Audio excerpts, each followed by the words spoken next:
Now, while the celebration of Diwali is upon us, we must not forget about how it's impacting the AQI in Delhi-NCR region. Now, amid festive celebrations across the country, Delhi-NCR has once again been gripped by toxic air. The Central Pollution Control Board recorded an alarming air quality index of 411, placing the region in the severe category. In response, the Delhi government has implemented stage 2 of the GRAP. Under this, agencies have been directed to intensify dust control measures, increase water sprinkling, and set up public transport services. Parking fees will also go up to discourage private vehicles, and diesel generator operators will be strictly regulated. Politics have also erupted over the worsening situation, with the Congress leader Rashid Alvi slamming the Delhi government, accusing it of prioritizing votes over pollution control. The Commission for Air Quality Management has urged citizens to follow the GRAP guidelines and avoid activities that add to pollution levels, as authorities scramble to prevent further deterioration of Delhi's air. Meanwhile, Punjab has reported over 300 stubble burning incidents since mid-September. According to data from the Punjab Pollution Control Board, Tarun tops the list with 113 cases, followed by Amritsar with 104. Other districts, including Firozpur, Patiala and Gurdaspur, have reported smaller numbers. Authorities have registered 147 FIRs, mostly in Tarun and Amritsar, and also imposed fines exceeding 6.5 lakhs, with nearly 4.7 lakhs already recovered. Despite awareness campaigns, government appeal and Supreme Court verdicts, several farmers continue to burn crop residue to quickly prepare fields for feed sowing. Officials note that while the numbers are rising this season, Punjab has seen a 70% drop in total farm fires compared to last year, which signals some improvement, but the challenge remains ahead of the peak burning weeks.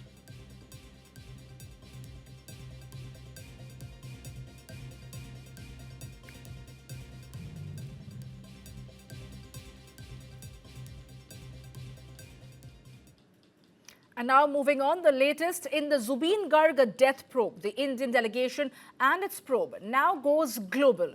Two senior officers of the Assam Police have reached Singapore to carry forward the probe into the death of singer Zubeen Garg last month.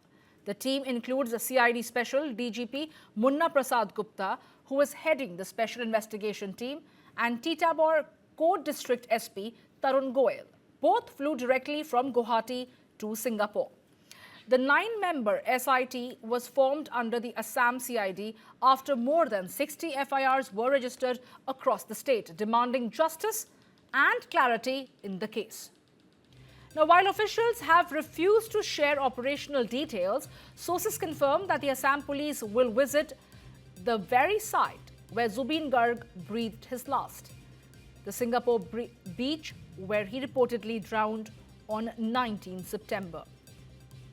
They will also be holding meetings with their counterparts in Singapore Police to exchange findings and align the next step of the joint investigation.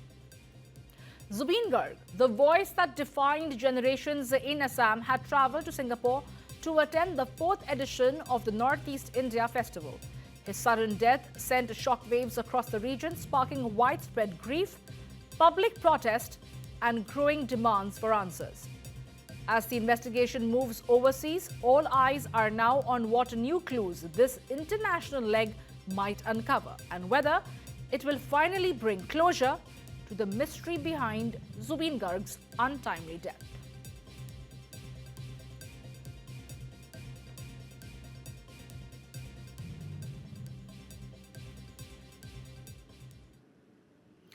Now, a deeply disturbing case of child abuse has emerged from a private school in West Bengaluru. A 9th grade student was allegedly brutally assaulted by the school's principal and teacher, reportedly just for being absent from school for 2 days. According to reports, the incident occurred on the 14th of this month when the boy returned to school after his short absence. According to the complaint filed by the parents, the school staff allegedly dragged the child aside, beat him repeatedly with a PVC pipe, and even locked him inside a dark room as a form of punishment. The victim was left with visible bruises, swelling, and is now suffering from mental trauma. His parents, who were shocked and devastated, rushed him for medical attention and later filed a formal police complaint. They allege that rather than informing them or following any disciplinary protocol, the school authorities resorted to violent, inhuman treatment of their child. An FIR has been registered at the Kamakshapalai police station, but despite the gravity of the allegation, no real action has been taken against the accused so far. Now, this particular case raises some serious questions and concerns about child safety in educational institutions and the abuse of authority by those in charge. This particular incident is from a private school near Kamakshi Palya, and the complaint has been registered at the Kamakshi Palya police station. What we've learned so far is that the boy had gone to school after a long gap. He was irregular in his attendance, and because of which the teachers at the school, his class teacher, beat him up very badly under the guidance of the principal. Now the case has been registered against the principal and the two teachers of his school, and they've been arrested and they've been questioned. What they've said in the questioning, that he was irregular to school and that is why they beat him up. Well, that doesn't seem to be a valid reason to beat up a child so brutally, because I have seen, and in our access, we have those videos where the child is seen screaming because he's been traumatized by what had happened to him. He was assaulted.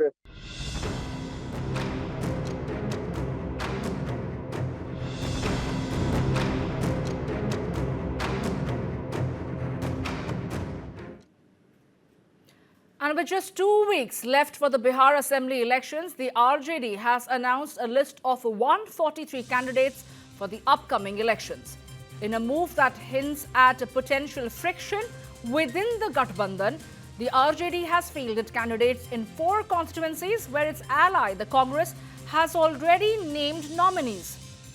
Under the Mahagathbandhan seat-sharing formula, RJD contests 143 seats, Congress 55, CPI-ML 20, CPI 6, CPM 4 and VIP 15. With Congress having already announced 60 seats, some constituencies are expected to witness friendly contests. The coalition is facing significant infighting, with the Congress and the RJD locked in disputes over at least 7 seats. And further complication has now arisen by the Jharkhand Mukti Morcha breaking away to contest 6 border seats independently. Meanwhile, the BJP IT department in charge, Amit Malviya, took a jibe at the Congress MP Rahul Gandhi and the RJD leader Tejasvi Yadav over vote theft allegations, calling Gandhi's hydrogen bomb a dud bomb. He also shared a photo of Rahul Gandhi lighting a firecracker labelled Mahagathbandhan. In the next frame, the firecracker explodes with fragments labelled RJD, JMM, Congress, VIP flying apart.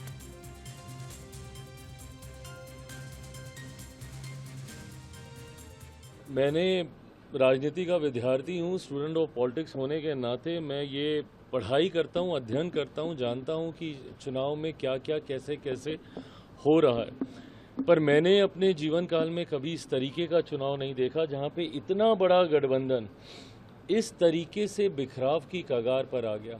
मतलब सीटों के चयन में समझ में आ सकता है कि शायद विवाद हो, पर अभी तक सीटों की संख्या तक गठबंधन नहीं डिसाइड कर पाया है। और ऐसे में अगर इस भ्रम में है महागठबंधन के लोग कि भैया कुछ सीटों पे आमने सामने हो जाएं, there is nothing called as friendly fight. Either you are friends or you are fighting with each other. ये दोस्ताना संघर्ष राजनीति में नहीं होता है, ये गलत शब्दावली है.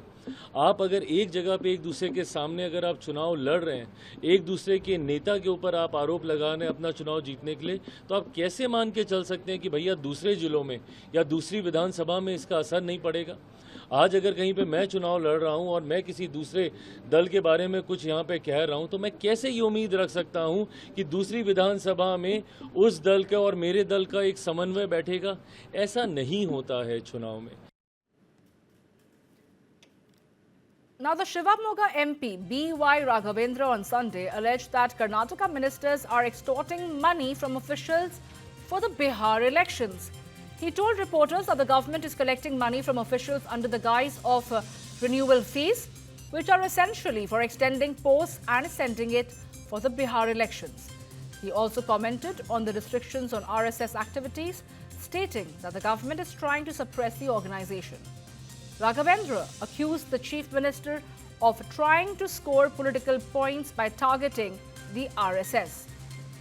But the Karnataka Deputy Chief Minister D.K. Shivakumar has hit back at the MP Raghavendra over his allegations linking Congress to Bihar election funds. Responding sharply, Shivakumar said, if Raghavendra has any documents or evidence, he should make them public instead of spreading lies for publicity.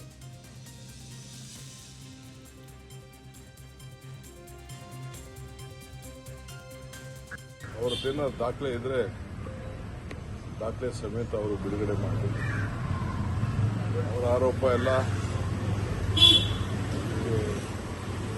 ಮತ್ತೊಂದು ಸುಳ್ಳಿಗೆ ಇನ್ನೊಂದು ಹೆಸರು ತಗೊಳ್ಳೋದು ಬೇಡ ರಾಘವೇಂದ್ರ. ಇಟ್ಟಂಡನ್ನು ಮಾಡ್ತಾರಲ್ಲ ಕೆಲವು ಬ್ಯಾಂಕ್ಗಳಿದ್ದಾರೆ ಇಟ್ಟಂಡ ನಿಮಗೆ ರಾಘವೇಂದ್ರನೂ ಆಗೋದು ಬೇಡ.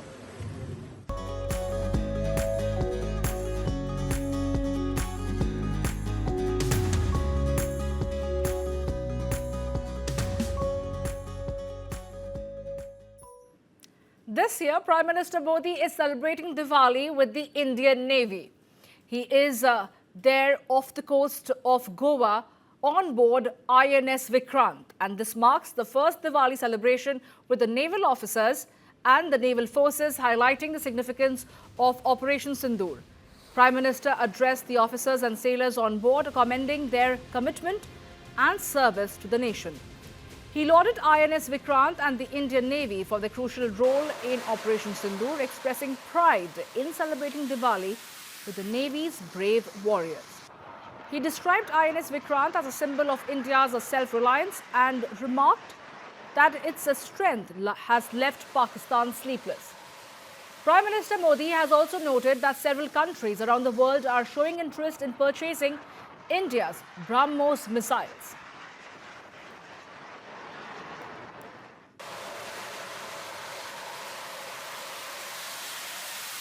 हमारा आईएनएस विक्रांत आज आत्मनिर्भर भारत और मेड इन इंडिया का बहुत बड़ा प्रतीक है.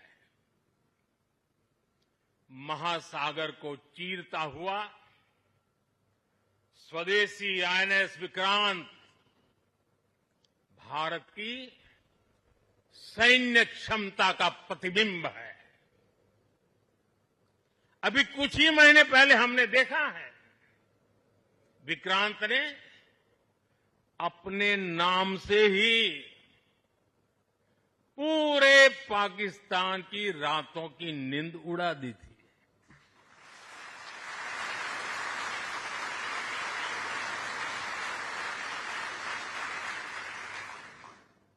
जिसका नाम ही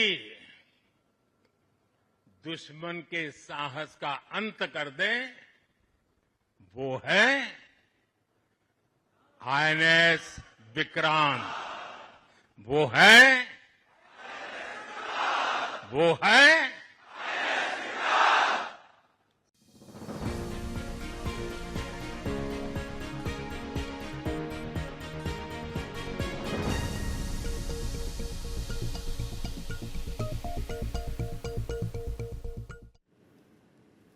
Now, the Kremlin has indicated that it is receiving contradictory signals from Ukraine regarding the prospects for peace. Yet, it continues to uphold a consistent position on resolving the conflict. Well, that is the big breaking news that we're getting you at this point in time, where the Kremlin has indicated that it's receiving contradictory signals from Ukraine regarding the peace prospects, yet it continues to uphold a consistent position. Full-scale preparations are now underway for a highly anticipated summit between President Putin and President Trump, scheduled to take place in Budapest. According to the Kremlin, this summit aims not only to advance efforts towards a peaceful resolution of the Ukraine conflict, but also to foster and develop bilateral relations between Russia and the United States. Despite challenges, the Kremlin confirmed that serious and ongoing work is happening behind the scenes, with continuous communication and dialogue taking place with American officials to push forward peace negotiations.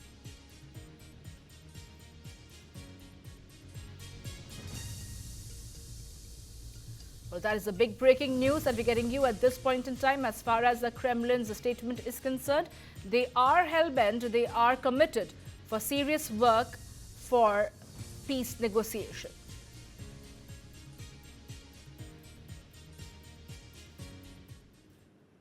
Now, United States President Donald Trump has once again reiterated that India will continue to pay massive tariffs if they don't restrict oil purchases from Russia. This warning could potentially escalate trade tensions between the two nations and impact India's energy procurement strategy. India has been increasing its imports of Russian oil at discounted prices, which has been a point of contention. Trump's latest remark has also come at a time when statements were made to claim that Prime Minister Narendra Modi has assured him that India will not be buying oil from Russia. However, India has stated that there was no telephonic conversation between Prime Minister Modi and Trump on this matter. Trump administration has imposed an additional 25% tariff on India as a penalty for its purchases of Russian oil, taking the total levies imposed on India by the US to 50%. And this is among the highest in the world. I spoke with Prime Minister Modi of India, and he said he's not going to be doing the Russian oil thing, so that's it. But why would India say that they're not going to do? I don't know, but if they want to say that, then they'll just continue to pay massive tariffs, and they don't want to do that.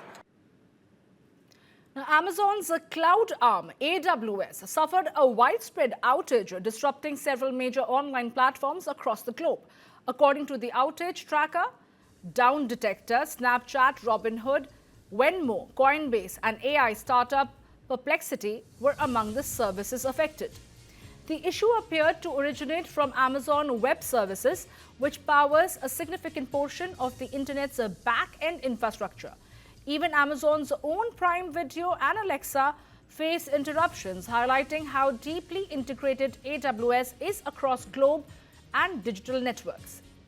The glitch also shook investors' sentiment as Amazon shares slipped 0.3% in per-market trading as engineers worked to restore services.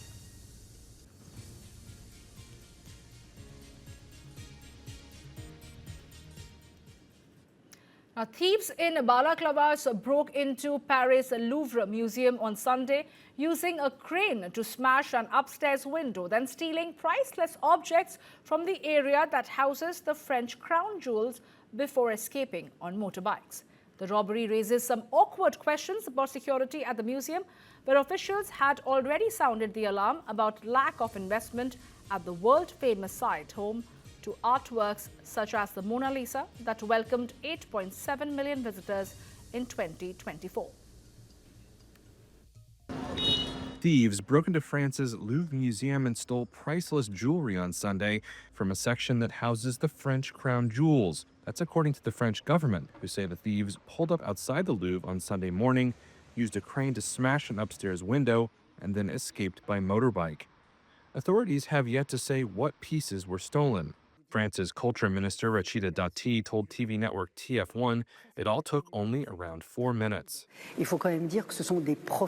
have to say that these are professionals. Organized crime today targets objects of art, and museums, of course, have become targets, because France, as you know, is a country of heritage, a country with historical objects of heritage with great value. A video shot by a museum guide showed visitors filing to the exits, seemingly unaware of the heist.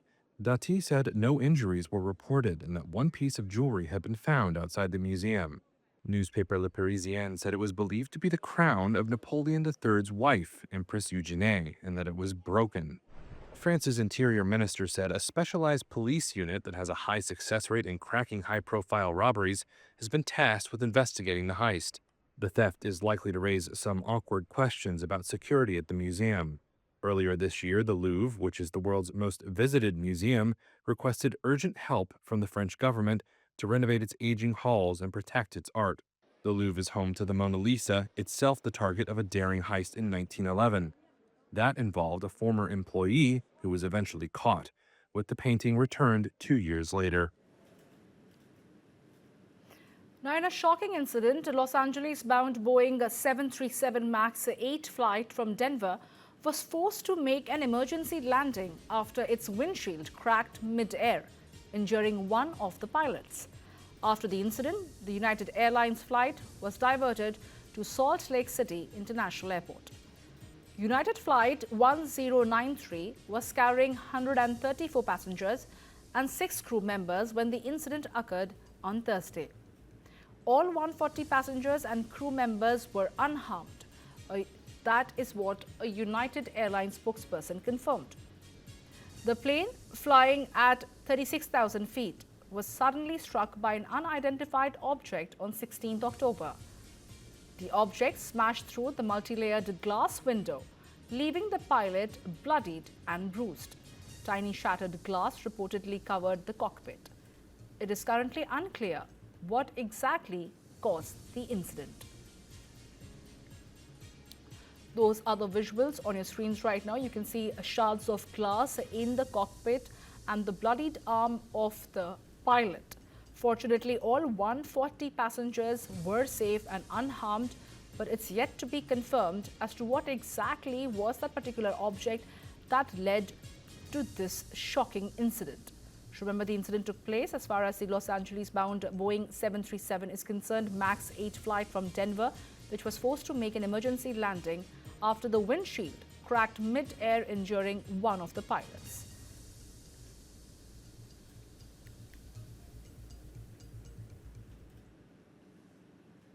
Now, a cargo plane flying from Dubai skidded off the runway into the sea while landing at Hong Kong International Airport, with local media reporting the deaths of 2 people.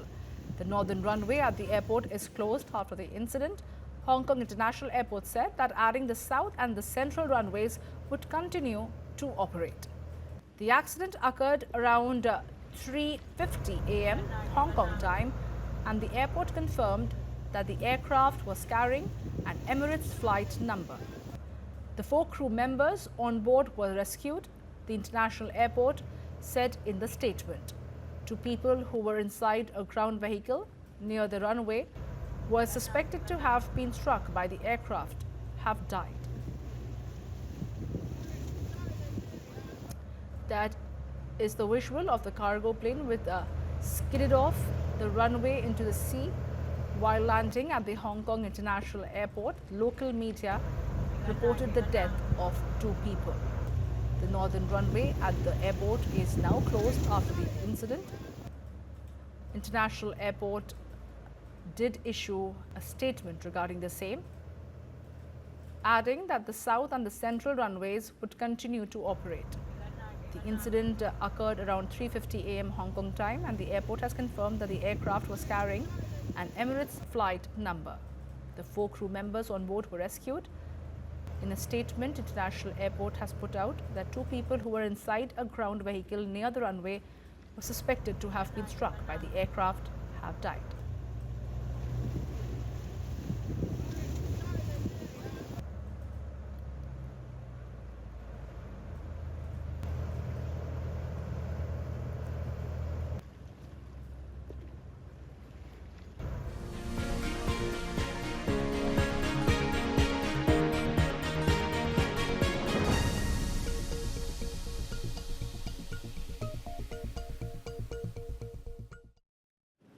And with that, it's a wrap on this edition of the broadcast. Lots more lined up. And from the entire team of News 9, we wish you all a happy and safe Diwali.